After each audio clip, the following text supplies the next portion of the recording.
The rain hammered against the office windows like bullets, each drop echoing the fury building inside me as I watched Derek Martinez, my boss's 25-year-old son, stumble through what should have been my presentation to the board. 6 months of sleepless nights, countless revisions, and meticulous research were being butchered by someone who couldn't even spell quarterly correctly in his PowerPoint slides. My name is Sarah Chun, and I had been working at Martinez & Associates Marketing for 3 years, climbing from intern to senior account manager through pure determination and 16-hour workdays. The promotion to creative director was supposed to be mine. Everyone knew it. I had the experience, the client relationships, and the vision to take the company to new heights. But blood runs thicker than merit in family businesses. Please subscribe to our channel to help us bring you more real stories like this, and comment below letting us know where you're watching from. Your support means everything to us.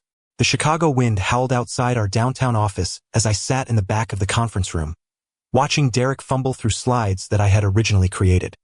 His father, Roberto Martinez, beamed with pride from the head of the table, completely oblivious to the disaster unfolding before the board members. Derek's shirt was wrinkled, his tie crooked, and there was still a faint smell of alcohol emanating from his direction. This was supposed to be the most important presentation of the quarter. I remember the exact moment 3 weeks earlier when Roberto had called me into his office. I had been preparing for what I thought would be my promotion announcement. The creative director position had been vacant for 2 months, and I had been handling all the responsibilities while maintaining my regular workload. Clients specifically requested me for their accounts, my strategies consistently exceeded expectations, and even the junior staff looked to me for leadership and guidance.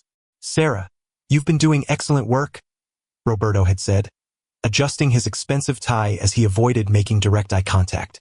"Your dedication to this company hasn't gone unnoticed." I had smiled, thinking this was the beginning of my long-awaited recognition. However, I've decided to promote Derek to creative director.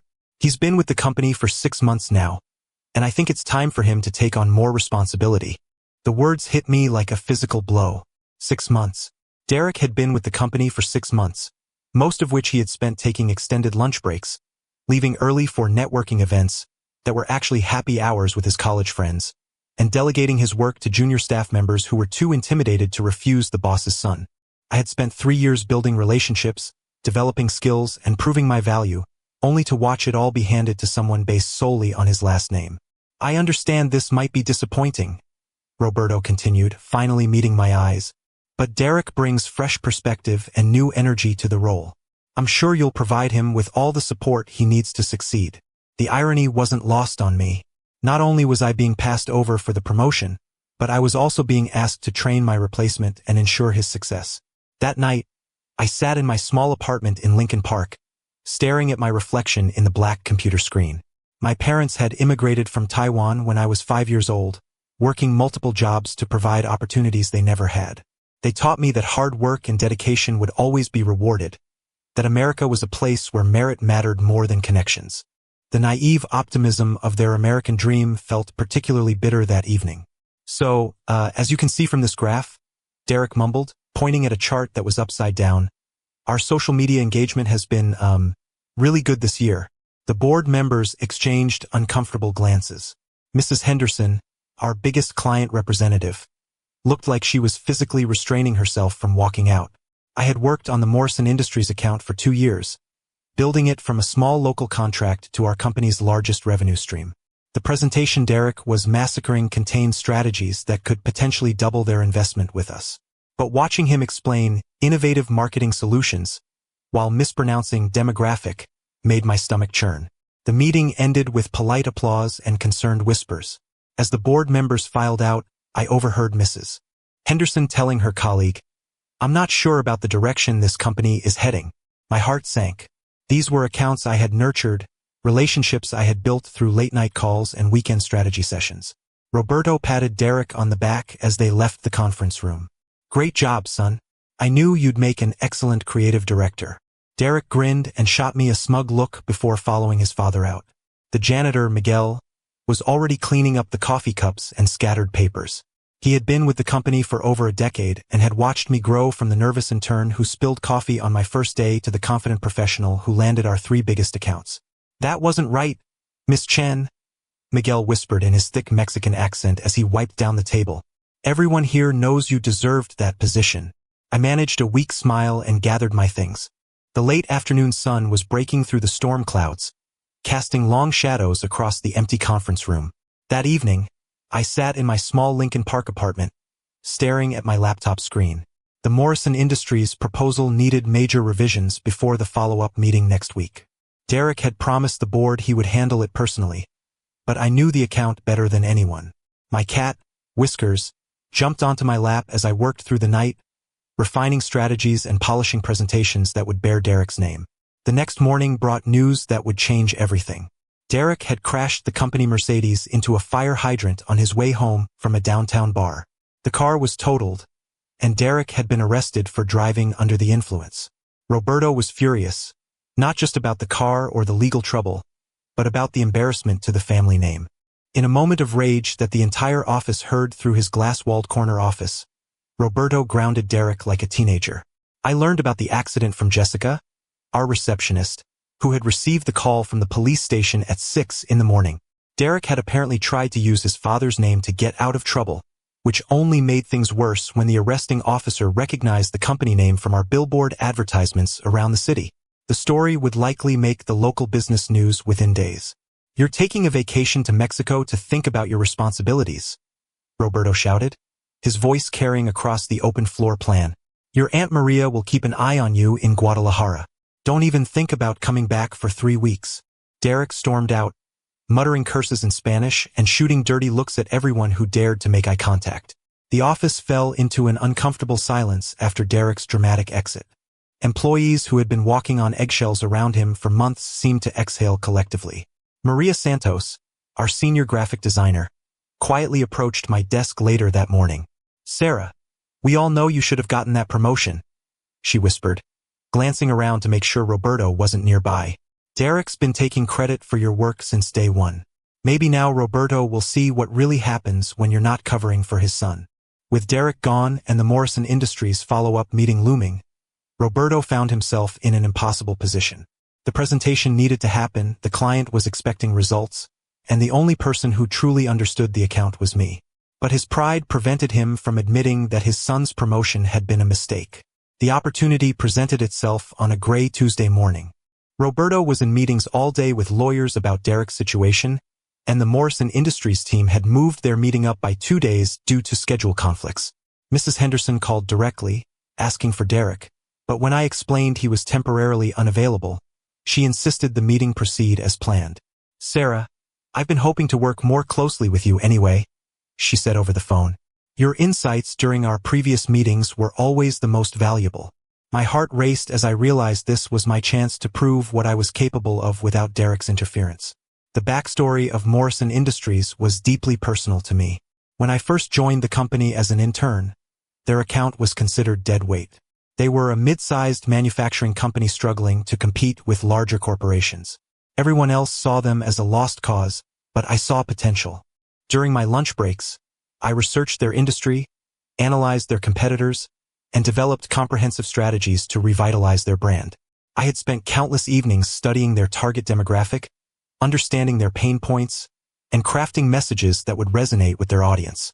When their original account manager left the company, I volunteered to take over their file, despite it being considered career suicide by my colleagues. Through patient relationship building and innovative marketing approaches, I had gradually transformed Morrison Industries from a struggling client barely paying their monthly minimums to our second-largest account. Mrs. Henderson had watched this transformation closely. During our monthly check-ins, she often mentioned how impressed she was with my strategic thinking and attention to detail. She had specifically requested that I be present during Derek's presentations, knowing that I was the real architect behind any successful campaigns attributed to him. I spent the next 24 hours transforming the mediocre presentation Derek had delivered into something extraordinary. I incorporated market research he had ignored, added innovative digital strategies he couldn't comprehend, and created visual presentations that actually made sense. The conference room was perfectly prepared when Mrs. Henderson and her team arrived. "Where's Derek?" she asked, looking around the room. I took a deep breath and smiled confidently. "Derek is handling some urgent family matters, but I'm fully prepared to present our comprehensive strategy for Morrison Industries." I've been the primary contact on your account for 2 years and have some exciting proposals for expanding our partnership. What followed was the best presentation of my career. I walked them through a 6-month campaign that would increase their brand visibility by 40% while reducing their marketing costs by 15%. I presented case studies from similar companies, showed them mock-ups of advertisements I had designed, and outlined a social media strategy that would target their exact demographic with surgical precision. Mrs. Henderson was taking notes furiously. Her marketing director was nodding along, asking intelligent questions that I answered with confidence and detailed explanations. The energy in the room was electric, completely different from the awkward silence that had filled the space during Derek's disaster of a presentation the previous week. "Sarah, this is exactly what we were hoping to see," Mrs. Henderson said as the presentation concluded. "The level of detail and strategic thinking is impressive. We'd like to move forward with this proposal immediately." She paused and looked directly at me. "We'd also like you to be our primary point of contact going forward. Your understanding of our brand and market position is clearly superior." I could barely contain my excitement as I shook hands with each member of their team. As they left, Mrs. Henderson turned back to me. "Please make sure Roberto knows that we specifically requested you as our account manager. This decision wasn't made lightly." The implications of her words hit me immediately. She was essentially telling Roberto that they would take their business elsewhere if Derek remained in charge of their account. The rest of the afternoon passed in a blur of phone calls and emails. Word spread quickly through the office that the Morrison Industries meeting had gone exceptionally well. Colleagues who had been treating me differently since Derek's promotion started approaching me with congratulations and renewed respect. Even Miguel made a point to stop by my desk. "Miss Chen, everybody knows the truth about who runs things around here," he said quietly while pretending to empty my wastebasket. "Mr. Roberto, he's not stupid. He sees what happens when you're not involved." I thanked him and tried to focus on preparing for the inevitable conversation with my boss. Roberto returned to the office just before 5 o'clock, looking exhausted and frustrated. His usually perfect hair was disheveled, his expensive suit wrinkled from a long day of damage control. He headed straight to his office, but within minutes, his assistant was calling me in for a meeting. The walk to Roberto's office felt like the longest journey of my life. Through the glass walls, I could see him on the phone, probably dealing with more fallout from Derek's arrest. Rain had started falling again, creating a rhythmic backdrop to my racing heartbeat. I knocked on his door and waited for his gesture to enter. "Sarah, sit down," he said, ending his phone call and rubbing his temples. "I just got off the phone with Henderson from Morrison Industries. She had some very interesting things to say about today's presentation." His tone was unreadable, a mixture of exhaustion and something else I couldn't quite identify. I sat across from his massive oak desk, the same desk where he had told me 3 weeks ago that Derek would be receiving the promotion I had earned. Family photos covered one corner, showing Derek at various stages of his privileged life. College graduation, European vacations, expensive cars, and private parties. None of the pictures showed Derek working late or closing deals or building client relationships. "Henderson told me that today's presentation was exactly what they were looking for," Roberto continued, leaning back in his leather chair. "She also told me that they want you as their primary contact going forward, not Derek." He paused and studied my face. "She made it very clear that their continued business depends on that arrangement." I chose my words carefully. "I'm glad they were pleased with the presentation, Roberto. I've invested a lot of time understanding their needs and market position. Morrison Industries represents tremendous potential for growth if we handle their account properly." I didn't mention Derek's incompetence or the fact that I had completely rebuilt his failed presentation. Roberto nodded slowly. "Sarah, I'm going to be direct with you. Derek made some mistakes with this account. He also made some mistakes with the company car and his judgment in general." His voice carried the weight of disappointment and family obligation. "While he's away, I need someone I can trust to handle our most important clients." The rain outside had intensified, creating a cocoon of sound around our conversation.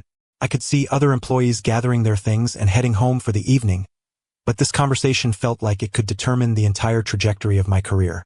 "I'm prepared to take on additional responsibilities," I said confidently. "Morrison Industries is just one account that I believe has significant potential for expansion. I have ideas for growing our client base and improving our service offerings across the board."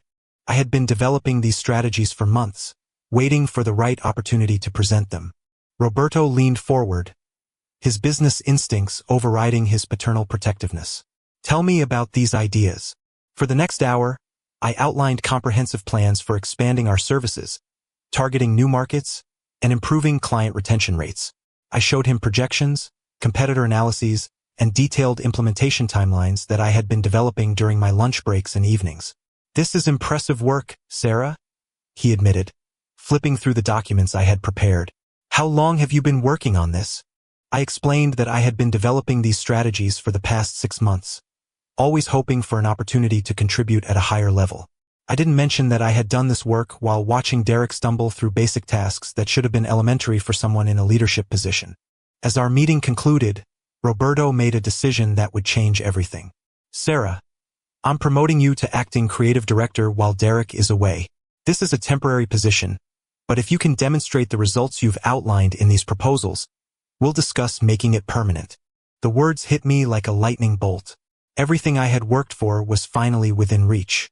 The next 3 weeks were a whirlwind of activity that would define my career trajectory. I immediately implemented new systems for client communication, reorganized our project management processes, and began developing the innovative campaigns I had proposed. The Morrison Industries account expanded by 30% within the first month, leading to referrals from 2 other major companies in their network. But the transformation went deeper than just numbers. I established weekly one-on-one meetings with each team member, something Derek had never bothered to do. During these sessions, I discovered that Maria Santos had been developing brilliant design concepts that Derek had consistently dismissed without consideration.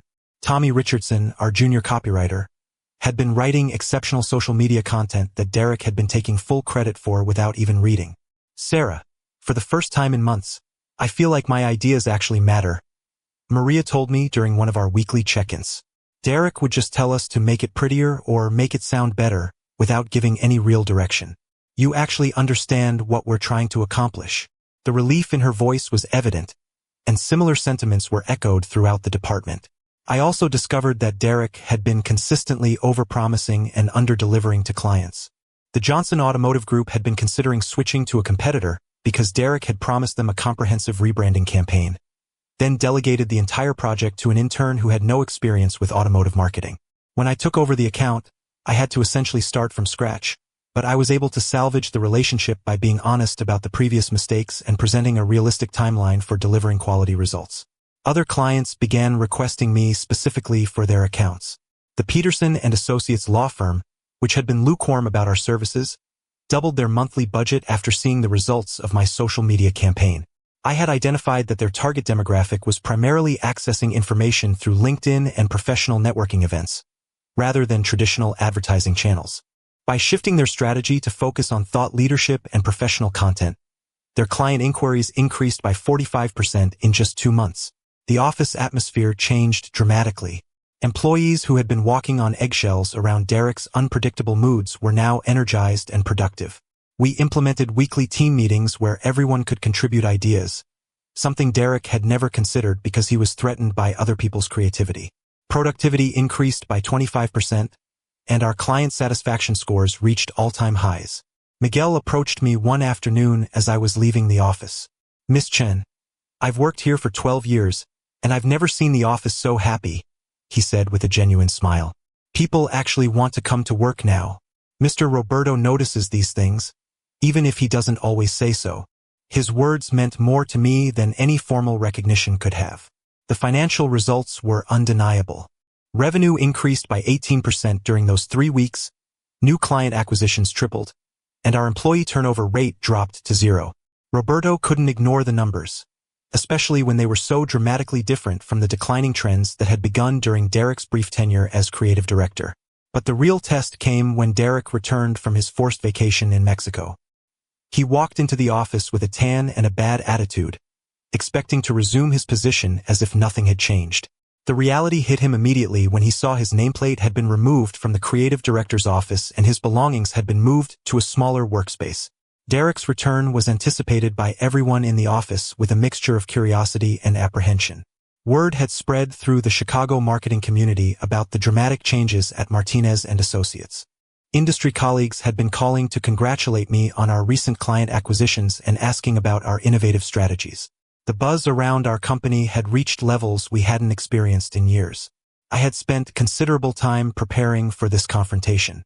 Over the past 3 weeks, I had documented every decision, every client interaction, and every result.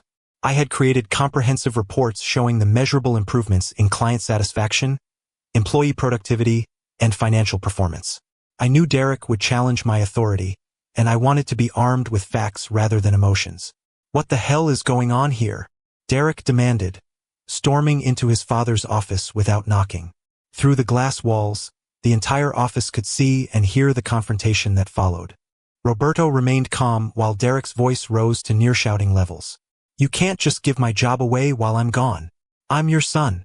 Roberto's response was measured but firm. "You're my son, and that's exactly why this is so difficult. But you're also an employee of this company, and your performance has been unacceptable. While you were away, Sarah increased our revenue by 18% and secured 3 major new clients. She's proven herself capable of the responsibilities you couldn't handle." The confrontation lasted nearly an hour, with Derek alternating between accusations, threats, and desperate pleas. He accused me of sabotaging his work, claimed that the clients only responded well to me because I had been undermining his authority, and even suggested that my success was somehow illegitimate because I had taken advantage of his absence. Roberto listened patiently but remained unmoved by his son's arguments. Derek turned his anger toward me, appearing at my desk with his face red with fury. "You think you're so smart, don't you? Taking advantage while I was dealing with personal problems." His voice was loud enough that everyone in the office stopped working to watch the confrontation. "This isn't over, Sarah. I'll make sure my father sees what kind of person you really are." I remained calm despite my racing heart. "Derek, I'm sorry you're upset, but I was asked to handle the creative director responsibilities while you were away. The results speak for themselves. If you have concerns about specific decisions or strategies, I'm happy to discuss them professionally." My measured response seemed to frustrate him even more. The tension in the office was palpable for several days. Derek made snide comments during meetings, questioned my decisions in front of clients, and generally tried to undermine my authority at every turn. But the clients and employees had already chosen sides. They had experienced the difference between his chaotic leadership and my organized, results-driven approach. The breaking point came during a presentation to a potential new client, Riverside Restaurant Group. Derek interrupted me repeatedly, contradicted strategies that were clearly working, and made inappropriate comments about the client's previous marketing efforts.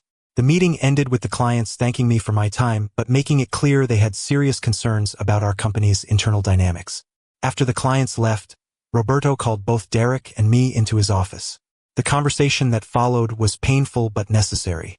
Roberto had built his company over 20 years, and he wasn't going to watch it crumble because of family politics. "Derek, you're my son, and I love you, but I cannot allow personal relationships to destroy what I've built," Roberto said with obvious difficulty. "Sarah has proven herself capable of leading this department effectively. You have not." Derek's face went through a range of emotions: anger, disbelief, and finally, sullen acceptance. "So what happens now?" Derek asked, his voice much quieter than it had been in weeks. Roberto looked tired, aged by the stress of choosing between his family and his business. "You'll remain with the company, but in a junior account manager position. You'll report to Sarah and prove that you can contribute positively to our success. If you can demonstrate growth and professionalism, we'll discuss advancement opportunities in the future." The official announcement came the following Monday. I was named permanent creative director, with a salary increase and expanded responsibilities. Derek would be returning to a learning role where he could develop the skills and experience necessary for future leadership positions. The decision was presented as a restructuring for growth, but everyone understood what had really happened. The office celebration was subdued but genuine. Colleagues who had watched me work my way up from intern congratulated me with heartfelt sincerity. Mrs. Henderson from Morrison Industries sent a beautiful flower arrangement with a note expressing her excitement about our continued partnership. Even some of Derek's former supporters acknowledged that the change had been necessary. Miguel stopped by my new office as I was hanging up my diplomas and certifications. "Miss Chun, my grandmother always said that cream rises to the top," he said with a knowing smile. "She also said that sometimes you have to shake the jar a little bit." We both laughed, understanding that sometimes justice requires a little help. 6 months later, the transformation was complete. Our client base had doubled. Employee satisfaction was at record levels, and Roberto had begun discussing expansion plans that would have been impossible under Derek's leadership. Derek, to his credit, had begun to apply himself seriously to his work. The humbling experience had forced him to confront his privileged assumptions and develop actual skills. The office culture had undergone a complete revolution. Where there had once been tension and uncertainty, there was now collaboration and innovation. Team members were volunteering for challenging projects, proposing creative solutions, and working late not because they were forced to, but because they were genuinely excited about what they were accomplishing. Maria Santos had been promoted to Senior Creative Director, leading a team of designers who were producing award-caliber work. Tommy Richardson had been moved to Senior Copywriter and was spearheading our social media strategies across all accounts. The junior staff members who had been afraid to speak up during meetings were now contributing valuable insights and taking ownership of their projects. Roberto had also begun to change his management style. He started holding monthly all-hands meetings where every employee could ask questions and share feedback. He instituted profit-sharing bonuses based on company performance, rather than arbitrary favorites.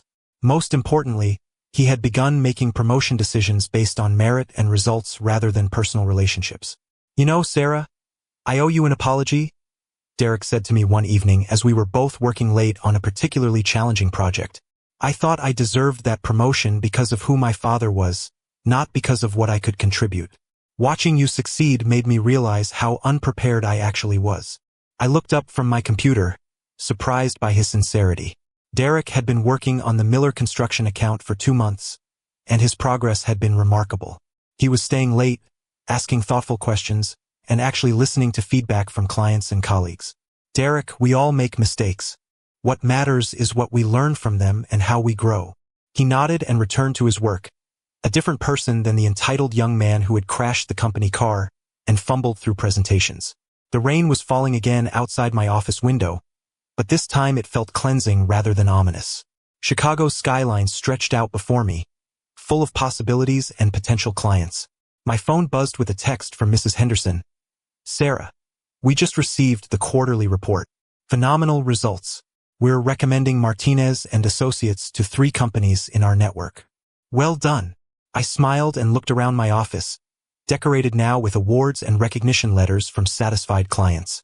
The journey from intern to creative director had been challenging, but every late night and every rejected idea had led to this moment. Sometimes the best promotion is the one you take for yourself, not the one that's handed to you. Roberto knocked on my door and entered with a serious expression. "Sarah, I wanted to thank you for everything you've done for this company over the past few months," he said, settling into the chair across from my desk. "I also wanted to apologize for not recognizing your potential sooner. Family loyalty can sometimes cloud business judgment. Roberto, you gave me the opportunity to prove myself when it mattered most," I replied. "That's all I ever wanted. A chance to show what I could contribute." He nodded and stood to leave, but paused at the door. "Sarah, I'm considering expanding into the Milwaukee market next year. Would you be interested in heading up that initiative?" My heart raced with excitement at the possibilities. As I packed up my work that evening, I reflected on the lessons learned over the past year. Merit and hard work do eventually triumph over nepotism, but sometimes you have to create your own opportunities. Derek's vacation had given me the chance to demonstrate my capabilities, but the real victory came from being prepared when that opportunity presented itself. The office was quiet except for the gentle hum of computers and the distant sound of Chicago traffic. I gathered my things and headed for the elevator, passing Derek's workspace where he was still diligently working on client proposals. He looked up and nodded respectfully, a gesture that would have been impossible 6 months ago. Miguel was finishing his cleaning routine as I walked toward the exit. "Miss Chun, you working late again?" he asked with concern. "Remember, even cream needs rest sometimes." I laughed and promised to get some sleep. As I walked to my car, I couldn't help but smile at how dramatically my life had changed. The promotion I thought I deserved had been given to someone else, but the position I earned through dedication and results was far more valuable. Derek had gotten his father's favoritism, but I had gotten something better, the respect of clients, colleagues, and ultimately even Derek himself. Sometimes the best revenge is simply being so successful that revenge becomes unnecessary. Standing in the parking garage, Looking up at the building where I now held a leadership position, I realized that Derek's crash had been the catalyst for my rise, but my preparation and perseverance had been the foundation. The rain had stopped, and Chicago's lights twinkled in the distance, full of promise for whatever challenges and opportunities tomorrow would bring.